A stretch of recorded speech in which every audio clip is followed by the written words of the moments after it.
TCH पर मैं तो लगातार बोलता ही हूं। जो लोग द क्रेडिबल न्यूज भी देखते हैं उनको पता है कि शालिनी लगातार शोज करती हैं, लेकिन हमारी कोशिश रहती है कि कुछ ऐसे मुद्दे जिन पर कभी बात नहीं होती है, जिन पे जानकार लोगों की बहुत कमी है, उन पर भी बात की जाए। और इसीलिए आप देख रहे होंगे कि हमारे चैनल पर डॉक्टर पीएस वोरा लगातार इकोनॉमिक इश्यूज पर, आर्थिक विषयों पर बात कर रहे हैं। देखिए होता क्या है, योगी ने यह कहा, मोदी ने यह कहा, राहुल गांधी ने यह कहा, या फिर ट्रंप ने यह कहा, खामनेई ने यह कहा, नेशनल इंटरनेशनल पॉलिटिक्स तो डिस्कस होती ही रहती है। लेकिन इन सब पॉलिटिक्स के पीछे सबसे बड़ा खेल होता है रुपया का, पैसा का। पैसे से यह सब तय होता है। सामने जो नेता बहुत बड़ी बड़ी बातें करता रहता है, वो पीछे ऐसी डील करके आ जाता है जो देश के लिए बेहद खतरनाक होती है। टैरिफ का मामला आपने देखा ही कि कैसे ट्रंप ने सारी दुनिया में टैरिफ को हथियार बना लिया है। ईरान की बात की जाए तो सबसे बड़ा मामला क्या है? ईरान के ऊपर ऐसे ऐसे सैंक्शन लगाए गए हैं कि ईरान चाहे भी तो अपनी इकोनॉमी संभाल नहीं पा रहा है। इसलिए मेरा मानना है कि इकोनॉमी को समझना, अर्थव्यवस्था को समझना भी पॉलिटिक्स को समझने की तरह जरूरी है। डॉक्टर पीएस वोरा अलग अलग इकोनॉमिक इश्यूज पर लगातार बात कर रहे हैं। उनको सुनिए, गुनिए, बहुत आसान भाषा में आपको समझाने की, एग्जाम्पल देकर, विजुअल्स देकर समझाने की कोशिश करते हैं। उनको सुनिए, समझिए, गुनिए, ताकि ये समझ पाइए कि आपके खिलाफ ये नेता लोग, ये पॉलिटिशियन लोग क्या क्या साजिशें कर रहे हैं, कैसे आपकी जिंदगी लगातार तबाह बर्बाद की जा रही है। सुनिए डॉक्टर वोरा को और पूरा वीडियो सुनिएगा। दोस्तों याद है ना, दिसंबर के पहले हफ्ते में 5 से 10 दिसंबर के बीच में हमारे यहाँ पर हमारी इंडिगो एयरलाइंस ने किस तरह से तानाशाही की थी और अपनी फ्लाइट्स लगातार कैंसिल करती चली गई थी या उनको डिलेड करती चली गई थी, और एयरपोर्ट पे यात्रियों की एक लंबी कतार लगी हुई थी जो निराश थे, हताश थे। क्या हुआ उसके साथ? कुछ नहीं हुआ। डीजीसीए ने खानापूर्ति कर दी है और मात्र 22 करोड़ रुपए का जुर्माना लगाया है। नमस्कार, मैं डॉक्टर पीएस वोरा, सबका स्वागत है टीसीएच पर, टीसीएल पर।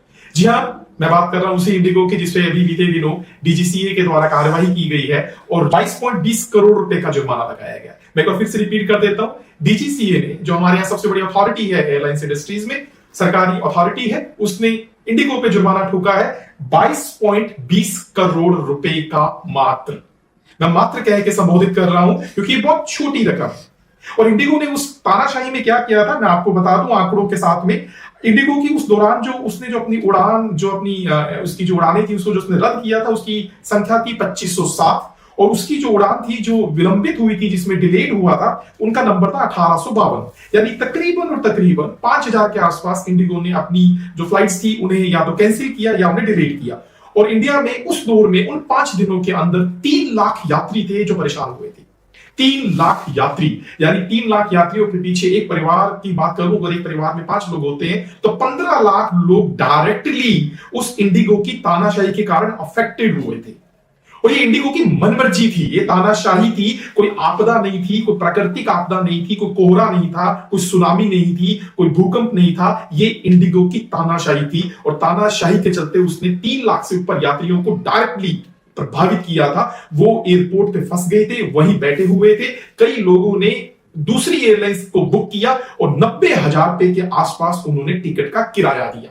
याद रहे कि मैंने उस दौरान भी इसी चैनल पे एक वीडियो किया था, आप चाहें तो उसे देख सकते हैं। मैंने ये बताया था कि इंडिगो ने ऐसा क्यों किया। लेकिन तब डीजीसीए ने इंडिगो को 10 फरवरी तक का एक टाइम दे दिया और कहा कि आप इस दौरान जो हमारे नए रूल आए थे, जिन्हें कहा जाता है एफडीटीएल, उन नए रूल्स के अकॉर्डिंग आप चलने की कोशिश करिए।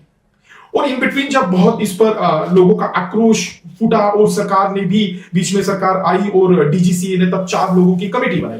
और कमेटी बना के कमेटी ने जब अपनी रिपोर्ट सबमिट की तो उस रिपोर्ट सबमिट होने के एक हफ्ते के बाद डीजीसीए ने जुर्माना ठोका है 22.20 करोड़ रुपया। दोस्तों बहुत छोटा सा जुर्माना है, मैं बार बार इस पे बात कर रहा हूं। और ये जुर्माना के माध्यम से मैं कहना चाहता हूं कि डीजीसीए ने जुर्माना लगाकर सिर्फ खानापूर्ति की है। और मैं ये भी कहना चाहता हूं डीजीसीए इस काम में मिला हुआ है। हम ये कह रहे हैं कि जब निजी एयरलाइंस इंडस्ट्री इतनी मनमर्जी कैसे कर रही है, तो शायद डीजीसीए ही उसे मनमर्जी करने दे रहा है। उसका एक कारण एक ये भी है कि जब नए कानून बनाए गए थे एयरलाइंस इंडस्ट्री में क्रू से संबंधित, कि भी पायलट्स को कितना आपने वीकली रेस्ट देना है, नाइट लैंडिंग कितनी होनी चाहिए, एक कई जो कानून बनाए गए थे ताकि जो उनके क्रू मेंबर्स हैं उनको किसी भी तरीके का स्ट्रेस ना रहे। आपको याद होगा इसी इंडिगो का एक पायलट जो थे उनकी एक सडनली डेथ हो चुकी है 2 साल पहले। तो उसके बाद क्रू मेंबर्स के थ्रू इस तरीके के एप्लीकेशंस दी गई थी कि उनको बहुत स्ट्रेस फील होता है। तो एफडीटीएन के जो नॉर्म्स होते हैं जिसे कहा जाता है फ्लाइट ड्यूटी टाइम लिमिटेशंस के जो नॉर्म्स हैं उसे बनाया गया था। डीजीसीए ने इंडिगो की मनमर्जी को उस समय भी टॉलरेट किया, क्योंकि ये जो नियम थे इंडिया में ये करीब 1 जुलाई 2024 को लागू होने थे, जिसे एक्सटेंड होते होते नवंबर 2025 की सीमा आ गई। और नवंबर 2025 के बाद जब इंडिगो ने उन नियम को अपने यहां लागू किया तो क्या हुआ, दिसंबर में उसने अपनी 5000 फ्लाइट्स अफेक्टेड कर दी, या तो कैंसिल की या डिलेट की। 3 लाख यात्री परेशान हुए और एट द एंड जाके डीजीसीए ने उस पर जुर्माना ठोका मात्र 22 करोड़ रुपए के आसपास। दोस्तों ये बहुत छोटा जुर्माना है। अगर आप इस 22 करोड़ रुपए में 3 लाख यात्री जो परेशान हुए हैं उसका भाग दे दीजिए तो आप यकीन जानिए पर यात्री 700 रुपए आता है। यानी 22.20 करोड़ रुपए का जो जुर्माना लगाया गया है उसमें जो 3 लाख यात्री डायरेक्ट परेशान हुए हैं उनके हिस्से, उनके प्रति हिस्से उनका कितना उनका कंपनसेशन मिलता है, तकरीबन 700 रुपया। हालांकि ये बात अलग है कि अभी तक ये चीज तो डिक्लेयर ही नहीं की है डीजीसीए ने, ना सरकार ने, कि जो 22.5 करोड़ रुपया सरकार ने उससे लिया है या लेगी उसका सरकार करेगी क्या। ये तो मैं आपको इस अपनी तरफ से बताने की कोशिश कर रहा हूं कि मान लीजिए 100% जो वो वित्तीय कंपनसेशन लिया गया है पेनल्टी लगाकर, वो मान लीजिए उन 3 लाख यात्रियों में वितरित भी कर दिया जाए तो पर यात्री के हिस्से में तकरीबन 700-750 रुपया आता है। कितना ये बहुत फनी लगता है। और इसी संबंध में मैं आपको बताऊं कि आप थोड़ा सा गूगल करिए और आपको हिस्ट्री पता लगेगी। अमेरिका में भी कुछ इस तरीके के केसेस बीते सालों में हुए थे, और जब अमेरिका में इस तरीके के केसेस हुए थे तो वहां यात्री के हितों को बहुत वैल्यू दी गई थी। एक अमेरिका की कंपनी है साउथ वेस्ट करके, उस पर भी बहुत बड़ा जुर्माना लगा था, और एक और कंपनी है उस पर भी जुर्माना लगा था। मेरे पास उसके आंकड़े पड़े हैं, मैं उसके आंकड़े आपको बताता हूं। एक जो कंपनी थी जिसकी मैं बात कर रहा हूं, उस कंपनी का जेटीडब्ल्यू करके कंपनी थी, उस पर तो तकरीबन $2 मिलियन का जुर्माना लगा था, क्योंकि उसने फ्लाइट्स जो है वो लेट चलाई थी। और एक साउथ वेस्ट करके अमेरिकन कंपनी थी, उस पर भी बहुत बड़ा जुर्माना लगाया गया था, तकरीबन $140 मिलियन का, क्योंकि उस समय उसने 10 दिन तक फ्लाइट्स को कैंसिल कर दिया था और करीब 20 लाख यात्री अमेरिका में परेशान हुए थे।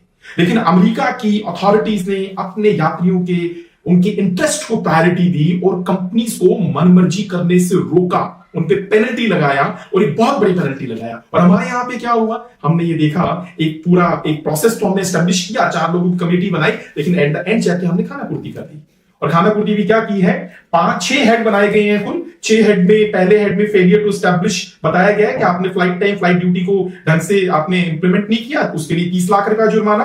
Failure to strike between the commercial implement and the crew members, उसके लिए 30 लाख। नॉन कंप्लायंसेस के लिए 30 लाख। improper delegation के लिए 30 lakhs, failure of accountable management to ensure overall functioning, financing and conduct of operation to DGCA standard, यानी DGCA के standard के according आपने ढंग से काम नहीं किया, उसके लिए 30 लाख रुपए का जुर्माना।